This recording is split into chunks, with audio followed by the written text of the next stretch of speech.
Something we have to be much more careful about these days are scams and crime with artificial intelligence and with so many scammers trying to take advantage of people, especially seniors, people who are in their retirement years, seem to be a target. And so today I have a very special guest, Sheriff Mark Lamb. We're going to talk to him a little bit about crime and about him and his very interesting career. And so hope you enjoy. It's really an honor to be here with you, seriously. Mark's kind of like America's sheriff, right? That's the moniker I kind of gave myself, but there's a story to it. It's not like I thought so much of myself to give that, but yeah, known as the American sheriff. Yes. Well, as I've gotten to know you a little bit about you, it's pretty amazing the things you've accomplished. I think you've written 3 books. Thank you, right? I haven't read all 3, but this one. So I got 2, and I'm working on my 3rd and 4th this year. That's my goal this year. Okay. But 2 of them I've read. That's the first one. I thought I saw 3, but that are. Oh, my wife's got 2 as well. Oh, okay. Yeah. All right. Yeah. Well, that's awesome. So you've been in a lot of TV shows, a lot of media. You've got a very interesting career, and so we want to learn some things from you today. Tell me a little bit about some of the TV shows that you were involved with. Yeah. So when I became sheriff, they were doing live PD at the time. It was kind of just getting off the ground. It hadn't really become super popular, but it was catching popularity. And I had just gotten elected as sheriff, took office in the beginning of 2017. And they actually came to us and said, hey, we would love for you guys to be showcased on this show called Live PD. Yeah. I'm like, well, I feel like a baby deer on ice here. I'm still trying to figure out this sheriffing thing, what it was all about. We had a budget to fix. We had morale to fix. We had a lot of things we had to take care of. So about 6 months into it, we started kind of getting just a little bit more comfortable, getting our footing underneath us. And so I told my guys, I said, hey, reach back out to Live PD and see if they're interested in doing it. By the end of the week, they were in our agency, and it just kind of took off from there. Now, I originally didn't do it. Our guys were doing it. But I always go out and work with our team. I believe you lead by example, and you lead from the front. And so I would go out and ride around with our guys. Well, they would see me all the time. They're like, who's this guy with the cowboy hat? They're like, that's our sheriff. And so then they said, hey, we want to start riding with you too. And at the time, Live PD until COVID was the #1 show on cable TV, only behind, not behind anything. It was the #1 show on cable TV. Yeah. And so I was on every Friday and Saturday night. And then that led into them asking me to co-host a spinoff show called Live PD Wanted, which was a mix of Live PD and America's Most Wanted. So we did that. And at the same time, we were filming a show called 60 Days In. So that's kind of all just, boom, it just landed around in our lap. And that was at the Netflix? So it actually wasn't Netflix. It actually started off as A&E as well. And was in a top 10 show, and our Live PD Wanted was in the top 10. And it actually launched. We filmed it while we were doing Live PD, but then I started doing Live PD Wanted, and I was a co-host. Well, it actually started airing on A&E while I was co-hosting Live PD Wanted. So then we had Live PD, we had 60 Days In on. Where 60 Days In, it was a great show. It did very well, top 10 on A&E, but people knew me for Live PD. Well, then COVID hit, 2020, and people started saying, hey, Sheriff, I just saw you on Netflix. I was like, Netflix? I think the show's on Netflix. I don't know what he's talking about. And sure enough, I go home and I look on Netflix, and 60 Days In, season 5, which was our season, they had put it up on Netflix, and it was like the #1 show on Netflix during COVID. Yeah. So now everybody knew me from 60 Days In. Yeah. Oh, cool. Well, now we have to talk about Friday with Frank, right? Yeah. I mean, that's the most popular cop in the country, probably. I mean, it's incredible how entertaining. I was looking at the stats. Over 460 million people have watched that YouTube channel. Yeah. And it's the sheriff channel, right? Yeah. So we've always been outside the box. Like I came from the business world before I went into law enforcement, and I never could understand why law enforcement leadership weren't using social media tools, weren't using the media to really engage with the community and get their messaging out. Yeah. And so we decided that we would be different. And so we decided we were going to use social media. Well, we did live PD. We did all those things. It wasn't until probably, I don't know, 2021, 2022, they passed a law in the state of Arizona that says you had to drive. You couldn't have your phone in your hand, hands-free law. Yeah. And so they passed it. Well, then it didn't take an effect for a few months. So when it was going to take effect, we decided we were going to do a public service announcement. We would do a video. So we picked Frank to do the video. And we put the video out and it just went gangbusters. Yeah.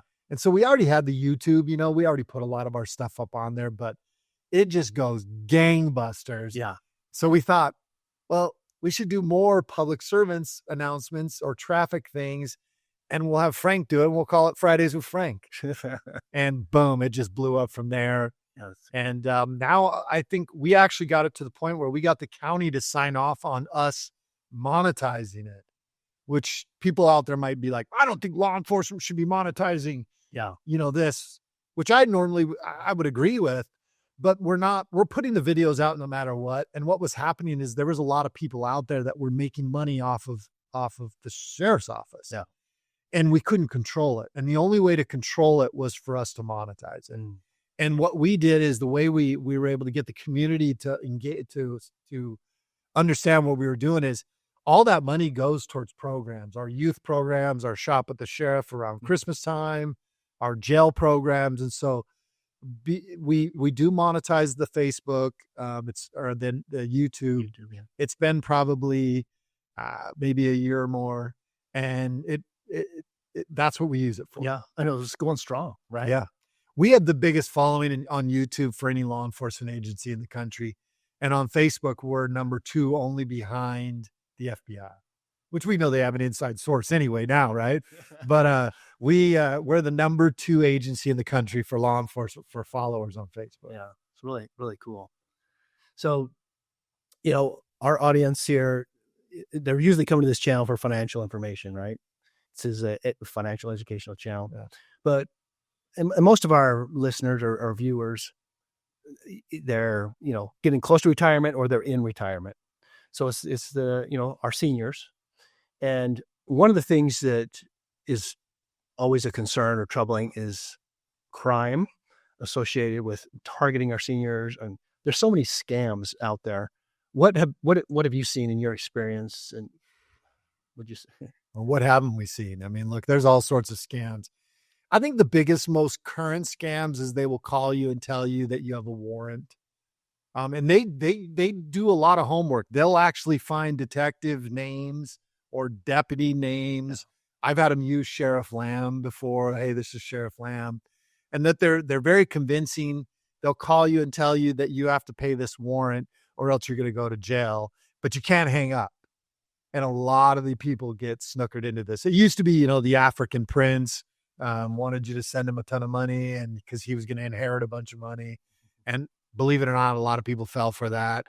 And then there's still a lot of similar ones like that. There's fake women that will engage retired men. There's, but right now the biggest one, and I have people that are very sharp, very astute, young and older, retired and not retired, that are getting hoodwinked by these people calling and saying that they have a warrant and that they need to take care of it or else they're, first of all, we will never call you to tell you you have a warrant. We'll just show up and pick you up for it or we'll catch you on a traffic stop. No office is calling to tell you you have a warrant. And we certainly don't tell you to go down and pay with Bitcoin or any of these other things. And so if somebody's calling you, hang up, call the sheriff's office if you have any doubts about it. Try to get names if you're going to stay on the line that long, but do not engage with them. Don't click on emails. There's all these scams, but those are probably the most common ones. Right. And I have some in my family, my extended family, where I've really very elaborate scams where they get tricked. Yeah. I know people that are very sound-minded, very business savvy that have been tricked. Yeah. I mean, they're good at it. And the other one they're doing now with AI, Listen, my wife says it best. The hardest thing to find moving forward will be the truth. And so AI, they can create videos. They can make a video right now of me and make it look like I'm telling you you have a warrant.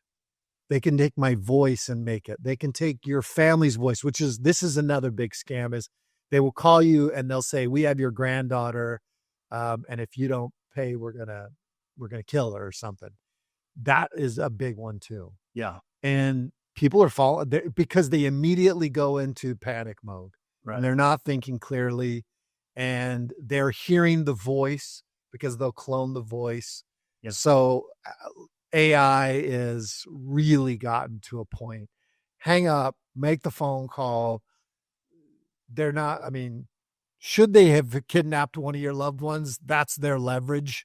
So you hanging up is probably not going to be the end of the world. Yeah. And reaching out to the authorities and trying to get some clarity. But yeah, we had someone close to us that they get a phone call. The caller ID is their child that they're used to getting. So it looks like them. They answer it and they hear their voice and it's all fake. Yeah. It's amazing. It's all fake. Yeah. It is really, if somebody's calling you asking for money, it's probably a scam. Yeah. So even if your kids call, be like, sorry, this is a scam. Gotta hang up. Yeah. Sheriff says it's a scam. Well, I love, your books talks about traditional values in the modern world. And kind of tell us a little bit about that as far as, your core values and why you have them. So your audiences probably grew up either at the same time as I did, maybe a little bit before me, where we grew up with parents and grandparents who had all these pithy proverbs they would always use, like my dad would say, sometimes you eat the bear, sometimes the bear eats you. And so what I wanted to do was take some of those things that we grew up with hearing and the values that we had grown up hearing, hard work, discipline, understanding that things don't always, because one of them is I've learned is that things are never what they appear to be and things always have a way of working themselves out. Yeah. And so what I took as some of my experiences, I originally wrote, so I'll tell you why I wrote the book. I had a ton of people would ask me, because we were doing live PD in 60 Days In, well, Sheriff, I want to know more about you. And so my wife was like, you should probably write a book. Well, my son had a drug problem, and my son actually I'm shortening it down. I'm giving you the cliff notes, but my son, we told him you can't drive our cars. Well, he ended up taking one of our cars and hit a guy on a bike. It was very public. My son got charged with ag assault with a deadly weapon. Thank goodness the guy didn't die.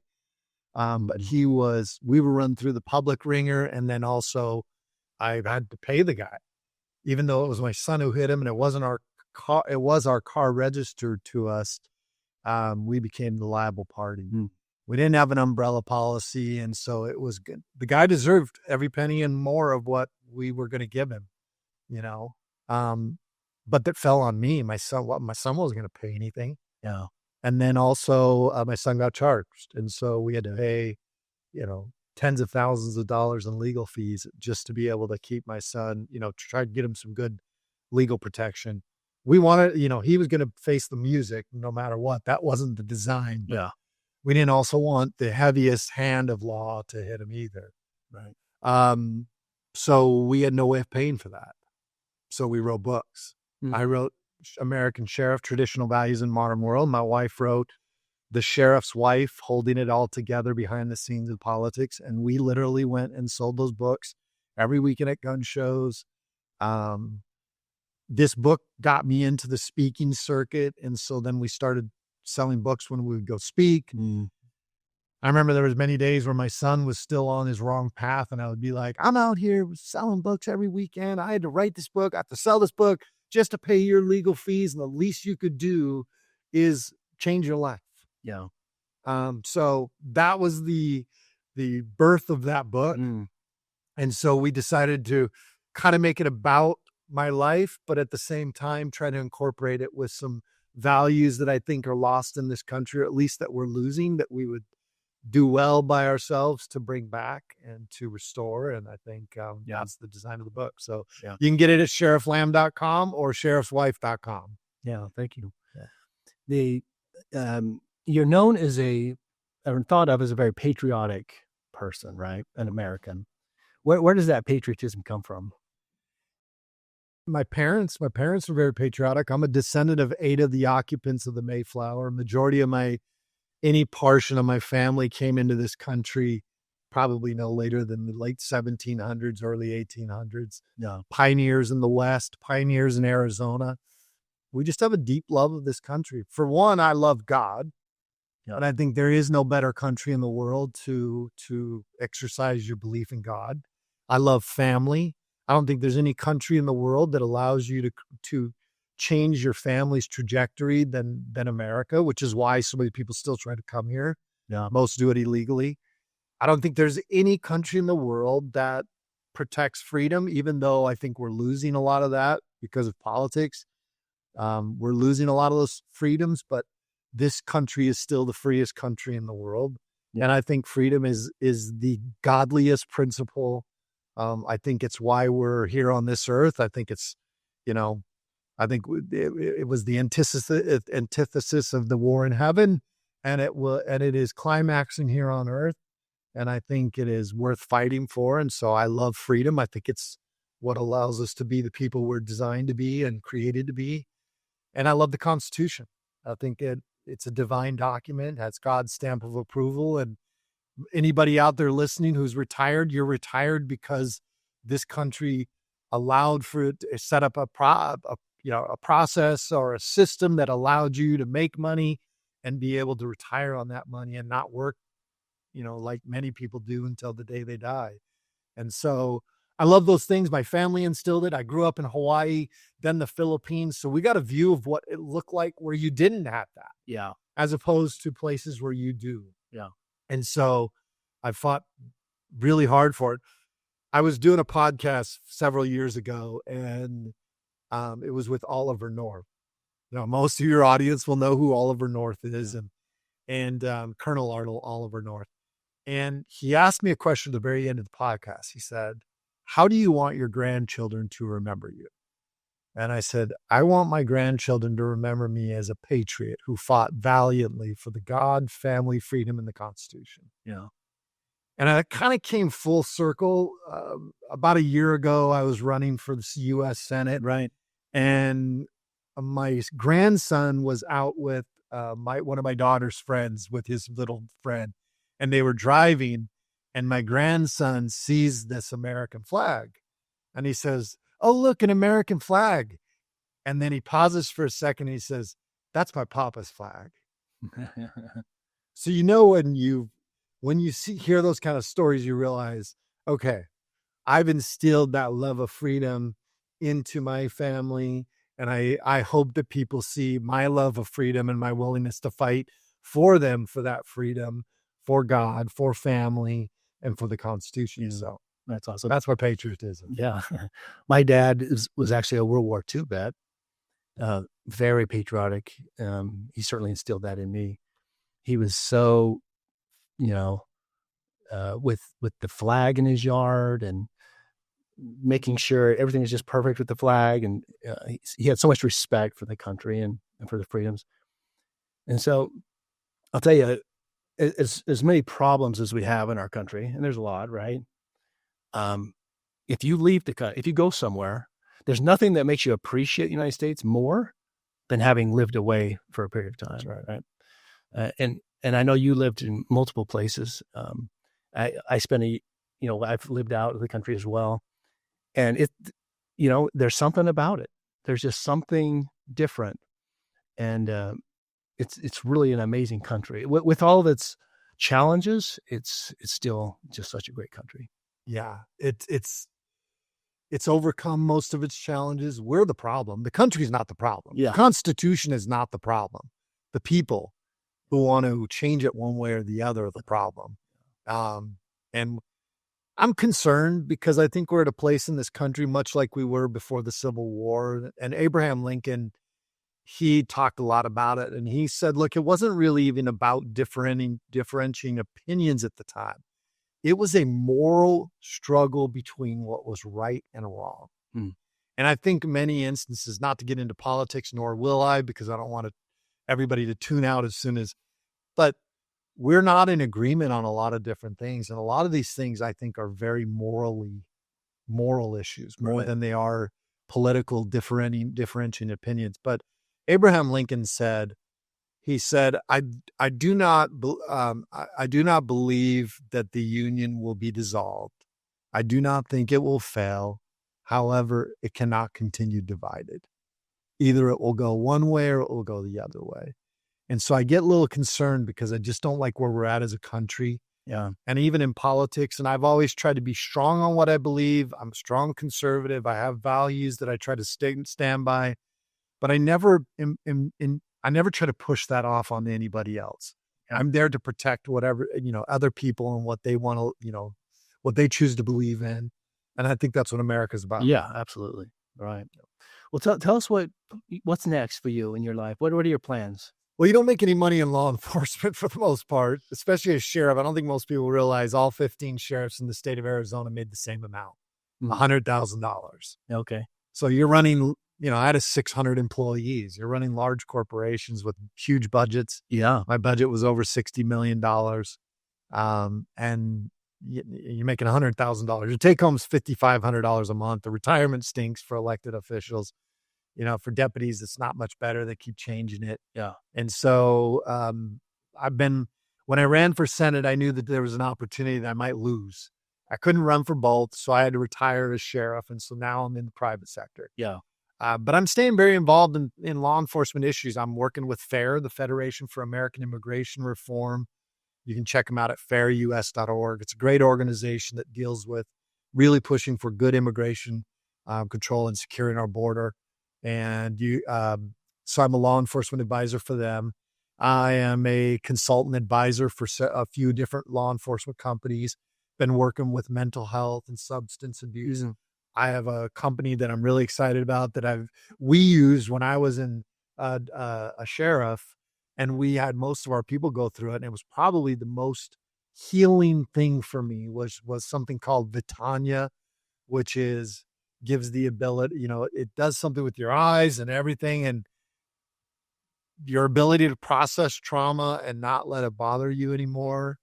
It was the best thing I found. And so I'm happy to be working with them. So that's Vitania.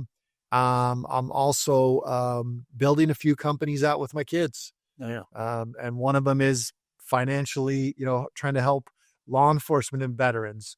I think the best opportunity and what America gives you is the ability to go out and start a business and be successful. Yeah. You can fail too. I mean, I've failed at plenty, but most police officers and veterans don't have any education as it relates to business stuff. Yeah. They don't know what a sole proprietorship is, tax write-offs, registering a trade name. And so we're building a site, which is a membership site called 107 Consulting. So the website will be go107.com or 107consulting.com. And we will you can pay. And as part of your membership, you get access to an attorney. You get access to, we'll help you set up. If you pay for the year up front, we'll set up an LLC for you. And what we'll start to do is help them understand that they can offset taxes even while they're still on the job. And then they're also preparing and building a business for when they actually are no longer in the profession and they want to transition into the private sector. I'm coinciding that with a podcast, and I'm coinciding that with a book. I was going to write a different book, and I decided to write this book first. It will be 10-7, which means you're going off duty. That's the code for we're done with our shift. But 10-7, where your shift ends and your life begins. Yeah. Because really, I think, like me, I'm now in a place where I can make more money. I can build some businesses, spend more time with my family, have a lot more freedom to be able to go out and be the author of my fate, Yeah. And so I'm looking forward to that. So I have a charity called supportoursheriffs.org that we're running, and a PAC called God Family Freedom PAC, where we will focus on making sure that we get good elected officials in Washington, D.C. So, yeah, doing a couple things. You're doing a few things. Yeah, that's great. So I'm kind of curious about what would you say to people who are considering a career in law enforcement? Do it. Absolutely. I do leadership stuff, And the profession in and of itself, because of the way society is kind of pushed against it, politicians have kind of knocked us around a little bit. We haven't done a good job, I think, of controlling the narrative, using social media. And so sometimes we end up being the victim of our own inability to share the message. Oh. And sometimes we just can't, we just have to, we take it on the chin because we can't, by law, it'll ruin the case if we share any information. I can tell you right now, things are never what they appear to be. There's always more to a story if you're seeing a 2-second video with a police officer. Yeah. So I had to remember the question. This is still the best profession. I mean, it is an honorable profession. You can go home every night. And if you want to make a difference in your community, this is a great way to do it. If you want to end this life, go through this life and finish it and stand before your maker and say, hey, look, I did this. It's a good one for that. And you can make good money. Most cops are starting off probably around out here, at least 60, 65,000. It can go up from there. So you can make over $100,000. The retirement used to be a lot better. They've kind of screwed that up. It's not quite as good. There's a pension. There's a pension. Yeah. It's not quite as good, but it's still, it's a good thing. Is the average time, is it 20 years? Is there an average? They moved it to 25 and then they put an age requirement on it. So they keep jacking with it. They're moving the goalposts further and further. And that's state by state different, or is that kind of across the board? State by state, it varies, but across the board, everybody keeps moving the goalposts. Okay. Mismanagement of retirement funds, that type of thing. I started to tell you that I do these leadership things and everybody complains about not having enough staffing. They're like, well, I don't have enough, deputies or enough cops. And then I'll go in the room and I'll say, okay, how many of you have recently told somebody not to get into the profession? And every one of them will look there, kind of sheepishly because they know they've done it. How many of you have told your own children not to get into the profession? How can you expect to hire when you yourself are telling people not to get into the profession? Mm-hmm. I have always told people, get into this profession. It's a great profession. It's not made for everybody. Yeah. But if you want to challenge yourself and you are brave and you want to see what you're made of, this is a phenomenal profession to be in. And because of that, we have always done well at hiring. You'll project what you think internally. Yeah. You can't go and want to hire over here, but then on the backside, tell everybody it's not a good profession to be in, or tell your kids or your family not to do it. Yeah. I am the first to tell you, do it. It's not for everybody, but it's a great profession. Yeah. Well, Mark, it is really a pleasure. Sheriff Mark Lamb. I'm looking forward to seeing what happens next for you, because you're doing so many things, and you've been so successful already in unique ways. Well, thank you. So it's gonna be fun to see where you go from here. I've had my share of failures too. Like everybody is listening out there. I just don't let those stop me or define me. I keep on trying to push forward, and I'll tell you, I want to when I finish this life, I want the Lord to stand in front of the Lord and say, boy, you gave it hell. You did everything you had. That's what I'm shooting for. Yeah. So thank you for having me on, and thank you. Thank you everybody for tuning in. Hope you didn't turn it off halfway through. We look forward to seeing you in the next episode of the Financial Fast Lane.